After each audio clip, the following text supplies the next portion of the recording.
Okay, just hold on. Let it go back and forth so the people can follow and understand that conversation. When the minister made that announcement, he said, which we also played back on tape, he said, Yeah. if it is used in making money, then they should scrap it. And then he asked a question and then they chorused the answer. Even though many people didn't expect someone to say no, we're gathered there, that wouldn't be a good way to respond. But that then means that, does it mean that the minister was not sure if they were using it to make money? If he says, sure. Why the conditional clause there? If he says, if it's used in making money. Let me tell you. Let me tell you a story.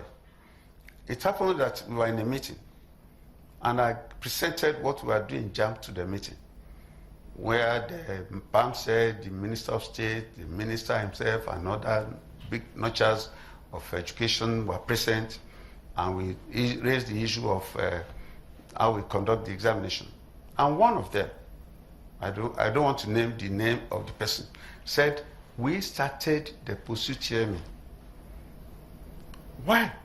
It's not for anything, but for monetary purposes. And the Honorable Minister said, how can you say that? For monetary purposes? He said, look, I have to be faithful. I have to be fruitful to you. This is the real reason why we started it. But of course, there may be other reasons why it was started. That possibly depends on possibly the outcome of the various results. But that was not considered. Somebody scored 300 in UTME and could not write his name in the... Look, there are several ways. You are now generalizing with only one case. Scientists don't do that. If you want to generalize, it must happen to all the cases. But even if one case... But that's what you've done. That's hypothesis. Then you cannot generalize. Isn't that what... These are some of the things. So I'm sorry, Prof. I don't seem to understand that. Isn't that what yourself and the minister did when they announced that if one person says they were using it to make money, does that mean that all the schools were making money with it? The answer is, if one of them is making money with it, then something's wrong. So why not deal with that particular one and not all of them? Well, look, I'm saying the money is not the issue, but there's a legal aspect of it which is wrong. Some people have come to my office to say they wanted to go to court. NGOs, I said, no. If you want to go to court, go to court. Don't involve me. But this is a thing that we can sort out professionally among ourselves. I'm a university person too, and I belong to I'm going back there. Therefore, we should do it right. Does this apply to... Unfortunately, our previous ministers have not been bold enough to come out to say it. But if this one is bold enough to say it right, I think we should follow him. Does this apply to private universities? This was established, this JAMB examination was established by all the universities combined in those days. So why are they getting back from what they decided on? Does this apply to... Something strong. Does this apply to both... We cannot throw... I hear you. Just a minute. Does this apply to both the states and private universities? As long as they are tertiary institutions in this country, they must obey the law of the land.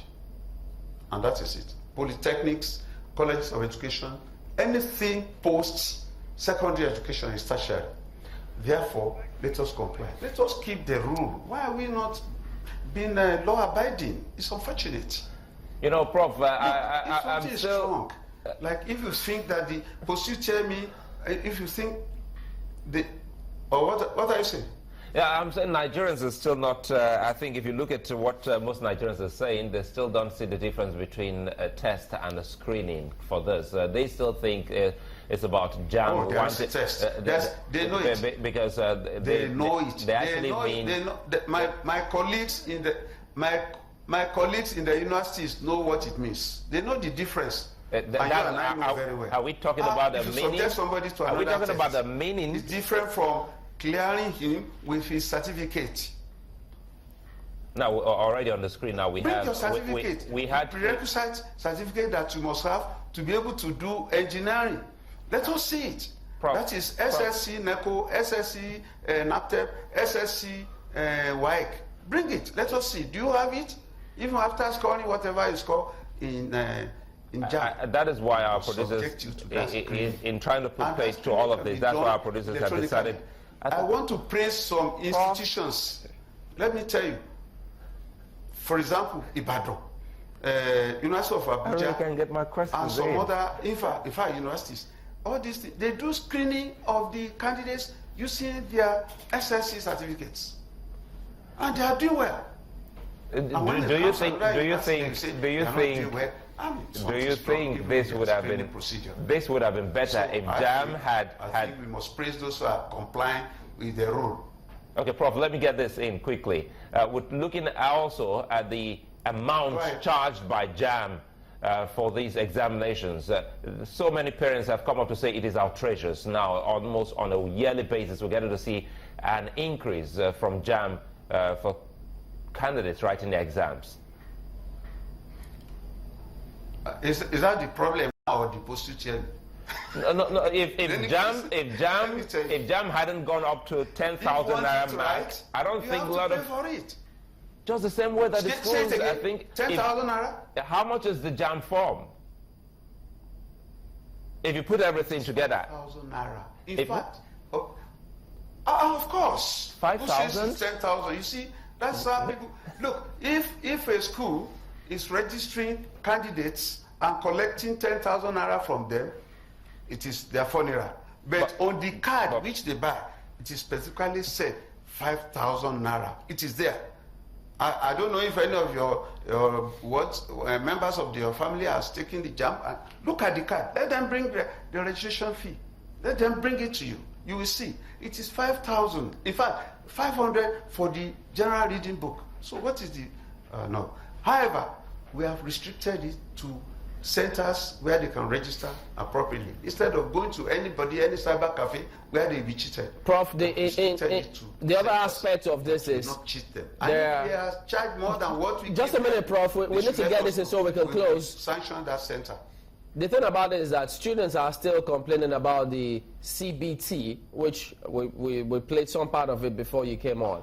So they are complaining that even the CBT that JAM is also conducting, it's not foolproof. People still get all kinds of... One person gets two results. My brother, let me tell you, nothing new is foolproof. Nothing new is foolproof. I was in US recently, where CBT is the order of the day. They had their problems. We have our problems. But we are solving the problems. All these candidates who said they didn't have results at that time, they had come and we had sorted out their results. If anybody doesn't have results today, then that person had one infraction in the examination or the other. But of course, the minister said something that I pity those who do not know how to use the computer. It's not saying that CBT should not be used. He's saying, look, you better go and wake up and learn how to use the computer. Most of those people we are talking about, when they talk of infractions or problems in the center, by the time you trace it, you will single them out and say, only you in a center of 250, 3 of you have problems. Something must be wrong. But of course, I want to agree with you. Some of the centers disappointed us.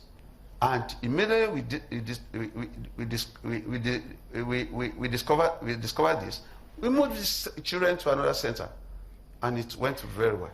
All right. So the whole of your state, but let me say this, no single center disappointed us. All right, Prof. But Lagos is our headache. Okay, Prof. That's where we have to let it go this morning. In fact, all over the country, I want to say, only 15 centers out of 540 centers. Okay, we'll have to go. Professor Dibu, problem or the other. I'm sorted out. Professor Dibu Ojerinde is the registrar of JAM, and we'll also like to keep tabs and see when that meeting holds and what they come up with. Thank you for talking to us today on the program, Prof. Wow. And that's why we're drawing the curtains today, and lots of arguments and for and against why they should scrap it. But the bottom line is, the country wants to improve the quality of students that they produce. And it's good that people are arguing, how do we go about it? But we need to disagree to agree, and that's bottom line, because at the end of the day, we all want progress. Well, that's where we'll draw the curtains today on the program. We thank you all for watching and for sending in your comments as well. We'll be back tomorrow. I'm Chamberlain also. Many thanks, and I'm sure the prof is still very much open. You can let us in on all those things that you have paid. We know it's 5,000 naira, but if you look at it cumulatively, it goes beyond 5,000 naira for so many people. I'm Sulaiman. See you again.